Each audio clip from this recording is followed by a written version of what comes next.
আসসালামু আলাইকুম রহমতুল্লাহ, আশা করি অনেক ভালো আছেন। আমরা দেখতে দেখতে কিন্তু 32 নম্বর ক্লাস চলে এসেছি রিলেটিভ প্রোনাউন। আচ্ছা, রিলেটিভ প্রোনাউনটা কি জিনিস আজকে আমরা ডিটেলস আলোচনা করবো, এবং এই আলোকে কম্পিটিটিভ এক্সামে যেখানে যেখানে এসেছে কিভাবে আসছে প্রশ্ন এখান থেকে সেই প্রশ্নগুলো আমরা ব্যাখ্যা সহ ইনশাল্লাহ পড়ার চেষ্টা করব। So this is Mohammad Arman Hossain with you, the founder and CEO of Arman's English club. So today we are going to learn the relative pronoun. It's very important for competitive exam. Competitive এক্সামের জন্য খুবই গুরুত্বপূর্ণ একটা পার্ট। তাহলে রিলেটিভ প্রোনাউন এর basic কনসেপ্টটা আমরা একটু আসি। রিলেটিভ প্রোনাউন মানে হচ্ছে সম্পর্ক স্থাপন করে দেয় এমন। তারা রিলেটিভ প্রোনাউন মানে যেই প্রোনাউনটা সম্পর্ক স্থাপন করে দেয়, কার মধ্যে দুটি সেন্টেন্সের মাঝখানে সম্পর্ক স্থাপন করে দেয়। তো সম্পর্ক স্থাপন করে দেয় তো কনজাংশনের কাজও। আচ্ছা, করুক না কনজাংশনের কাজ, কিন্তু দেখেন এখানে রিলেটিভ প্রোনাউন কি কি, হু, হোম, হুইচ, হুজ, দ্যাট। এই যে পাঁচটা প্রোনাউন আছে বা এই পাঁচটা ওয়ার্ড আছে, যখন এরা সেন্টেন্সের মাঝে থাকে এবং এদের পূর্বে একটি নাউন বা প্রোনাউন থাকে। দেখেন কথাটা আগে বুঝবেন, না হলে কিন্তু আগে যেতে পারবেন না। এই রিলেটিভ প্রোনাউন যত আমাদের স্টুডেন্টদের সমস্যা, আজকের পরে সমস্যা ইনশাল্লাহ থাকবে না। আমরা বলেছি ঠিক দুটা সেন্টেন্সকে সংযুক্ত করবে, দুটা সেন্টেন্সকে সংযুক্ত করবে। এটাও দুটা সেন্টেন্সকে সংযুক্ত করেছে, কারণ এখানে সাবজেক্ট ভার্ব, এই যে সাবজেক্ট ভার্ব, এই যে ভার্ব, দুটা সেন্টেন্সকে সংযুক্ত করেছে কি, দুটো সেন্টেন্সকে সংযুক্ত করেছে হু, হোম, হুইচ, হুজ, দ্যাট। এইগুলো কনজাংশনের মধ্যে যে কোনো কনজাংশন বা এইগুলা যে ওয়ার্ডগুলো আছে সেইগুলো ওয়ার্ডগুলা কয়টা, দুইটা দুইটা সেন্টেন্সকে সংযুক্ত করেছে। কিন্তু এখানে বলা হয়েছে দুটা সেন্টেন্সকে সংযুক্ত বা মাঝে বসবে এবং এদের পূর্বে একটা নাউন প্রোনাউন থাকতে হবে। তাহলে এইগুলো ওয়ার্ড আগে মুখস্থ করবেন, তারপরে ঠিক এদের পূর্বে আপনি দেখবেন যে দুটা সেন্টেন্স মাঝখানে বসছে কিনা এবং এদের পূর্বে কোনো নাউন প্রোনাউন আছে কিনা। তাহলে দুটা সেন্টেন্সের মাঝখানে বসবে এবং এদের পূর্বে নাউন বা প্রোনাউন থাকবে। দেখেন এখানে কিন্তু নাউন আসছে, I need a book which has good paper. এই যে হুইচ মানে কি, এই বুকটা, যেহেতু নাউন সম্পর্কে বা নাউনের সপক্ষে বসেছে তার মানে এটা প্রোনাউন এবং দুটো সেন্টেন্সকে রিলেট করে দিয়েছে, যার কারণে এটাকে বলা হচ্ছে কি relative pronoun. Clear? Okay, but উপরেটা দেখেন, এটা দুটো সেন্টেন্সকে সংযুক্ত করেছে কিন্তু তার পূর্বে কোনো নাউন প্রোনাউন নাই। তার পূর্বে যদি কোনো নাউন প্রোনাউন না থাকে তাহলে সেটাকে আপনি রিলেটিভ প্রোনাউন বলতে পারবেন না। রিলেটিভ প্রোনাউনের জন্য শর্ত হচ্ছে দুটো সেন্টেন্সের মাঝখানে বসবে এবং ঠিক তার পূর্বে একটি কি আসবে, নাউন বা প্রোনাউন বসবে। ওকে, তারপরে আসি রিলেটিভ প্রোনাউনের তিনটি বেসিক নিয়ম। এই বেসিক নিয়মগুলো খুবই সুন্দর করে মনে রাখবেন। এক নম্বর বেসিক নিয়ম হচ্ছে যে রিলেটিভ প্রোনাউনের তিনটি জায়গায় আমরা আরো দু চারটা বেশি পড়বো, টেনশন নেওয়ার দরকার নেই ইনশাল্লাহ। রিলেটিভ প্রোনাউন সেন্টেন্সের মাঝে বসে, আমরা এটা অলরেডি পড়ে এসেছি। দুই নম্বর, রিলেটিভ প্রোনাউন পূর্বে অবশ্যই নাউন বা প্রোনাউন থাকবে। তিন নম্বর হচ্ছে রিলেটিভ প্রোনাউন যার পরিবর্তে বসবে সে অনুসারে ভার্ব বসবে। একটু উদাহরণে আসি। রিলেটিভ প্রোনাউন, আচ্ছা ইট ইজ হি, আচ্ছা হি, হু, দুটা সেন্টেন্স যুক্ত করেছে হু, তার পূর্বে একটা নাউন বা প্রোনাউন আছে। তাহলে ঠিক এই রিলেটিভ প্রোনাউনের পূর্বে যেই যেই নাউন বা প্রোনাউন আছে তার জন্যই তো এই হুটা বা হুমটা হুইস যেটাই বসে এটা বসবে। তাহলে ঠিক এই অনুযায়ী পরে ভার্বটা বসবে। যেহেতু এখানে আছে হি, তার মানে এখানে আর অ্যাম বসবে না, কি বসবে, হির সাথে কি বসে, ইজ বসে। কি বসে, ইজ বসে। তাহলে it is he who is a student. Clear? এই কথাটা এখানে বলা হয়েছে যে রিলেটিভ প্রোনাউন যার পরিবর্তে বসবে, এর পরিবর্তে যেহেতু বসেছে তাহলে সেই অনুসারে ভার্ব বসবে। তাহলে সেই অনুসারে এর পরেরটাতে ভার্ব বসেছে। ক্লিয়ার? আশা করি কারো কোনো সমস্যা থাকার কথা না। তারপরে আসি, অর্থাৎ এখানে আরো আরো আরো আরো আমরা এখানে উদাহরণ দিয়ে দিয়েছি যে রিলেটিভ প্রোনাউনের পূর্বে যে নাউন অবলিক প্রোনাউন থাকে সেই নাউন বা প্রোনাউন অনুসারেই ভার্বের পরবর্তী ভার্বটা নির্ধারণ হয়। যেমন দেখেন, it is Mahima, it is Mahima. Who, আচ্ছা মাহিমা পরিবর্তে হু বসছে, থার্ড পারসন সিঙ্গুলার নাম্বার, তাহলে হ্যাভ হবে না হ্যাজ হবে, ভাই হ্যাজ হবে। তাহলে it is Mahima who has two brothers. Clear কিনা? আশা করি রিলেটিভ প্রোনাউন এই আর কোনো প্যাচ লাগবে না আপনাদের। রিলেটিভ প্রোনাউন যার জন্য বসবে ঠিক তার পাশেই বসবে, এটা খুবই গুরুত্বপূর্ণ বিষয়। আমরা এই কথাটা মনে রাখবেন।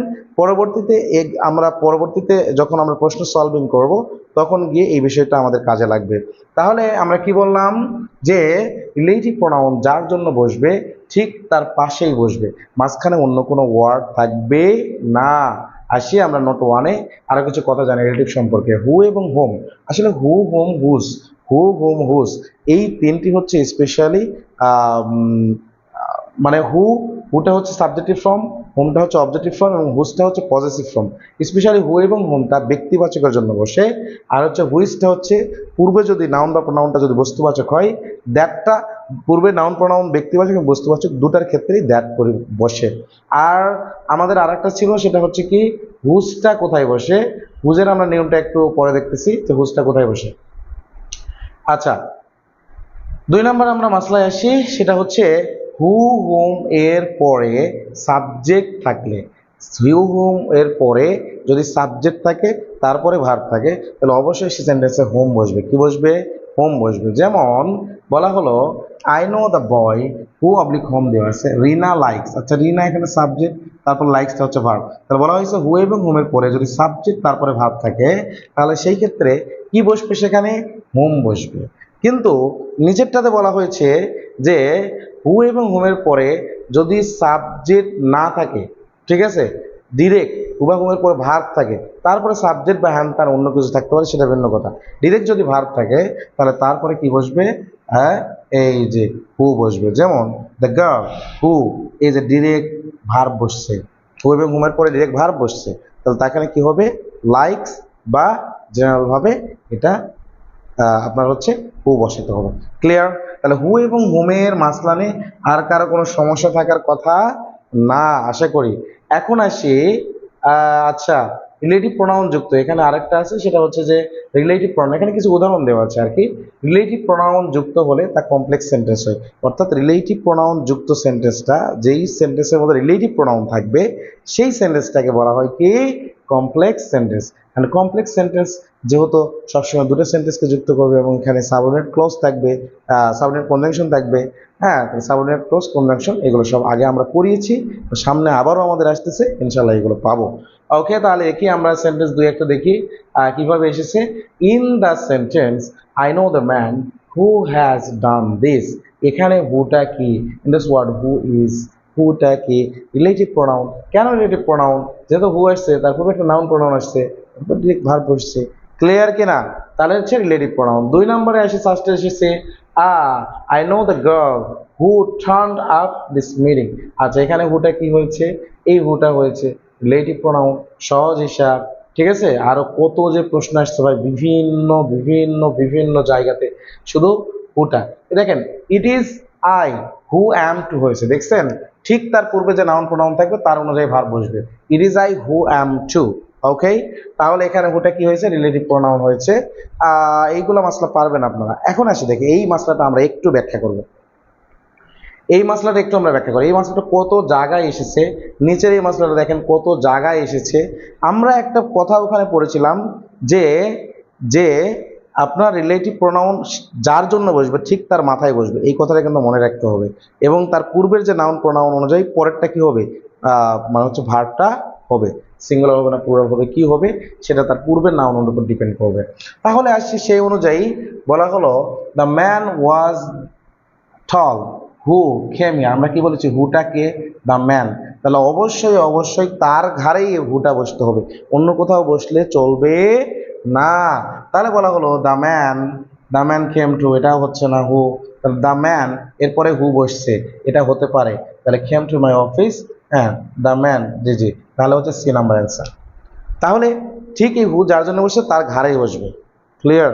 এটা খুব গুরুত্বপূর্ণ একটা মাসলা, না মনে রাখলে কিন্তু সমস্যা আছে। পরে আসি, দেখেন আর একটা প্রশ্ন, খুবই গুরুত্বপূর্ণ গুরুত্বপূর্ণ এবং গুরুত্বপূর্ণ প্রশ্ন। দেখেন কত জায়গায় এসেছে, একটু চিন্তা করেন, বিসিএস থেকে শুরু করে ঢাকা বিশ্ববিদ্যালয় থেকে শুরু করে নিয়ে কত জায়গায় এসেছে। ঠিক আছে? তাহলে এখানে কি বলা হয়েছে? হুইচ ওয়ান ইজ কারেক্ট, নিচের কোনটি কারেক্ট? তাহলে নিচের কোনটি কারেক্ট আমরা একটু আসি। 4টা অপশন আসছে, জি আসছে। 4টা অপশনের মধ্যে আমরা একটু দেখব যে আমরা কি বলেছি, যে ঠিক তার মাথায় বসবে, ঠিক তার কি বসবে? মাথায় বসবে। তাহলে the man was who stolen, তাহলে ম্যানটাই চুরি করছে না হুটা, তাহলে হুটাই ম্যানের মাথায় বসবে। তাহলে ম্যানের মাথায় স্টোল, দ্য ম্যান স্টোল না, হবে না। দেখেন the man who stole my bag was toll. Clear? তাহলে ঠিক ম্যানের মাথায় বসেছে এবং তারপরে এই অনুযায়ী ভাগ বসেছে। ক্লিয়ার কিনা? তার রিলেটিভ প্রোনাউন নিয়ে আশা করি আর কারো কোনো সমস্যা থাকার কথা না। এটাও কত জায়গায় আছে, ঢাকা বিশ্ববিদ্যালয় এসে, বিসিএস এসেছে, একই রকম কথা। The man who said that, তাহলে যেই ঠিক ওই সেন্টেন্সের মাথায় বসবে। মানে ওই ওয়ার্ডের মাথায় বসবে যাকে দিয়ে বোঝানো হচ্ছে। আশা করি ক্লিয়ার। এরপরে আর রিলেটিভ প্রোনাউন নিয়ে কোনো ঝামেলা থাকার কথা না। So if you have any problem about relative pronoun, so must you can comment on our page or YouTube. Okay, so till then, Allah Hafiz, Assalamu alaikum wa rahmatullah.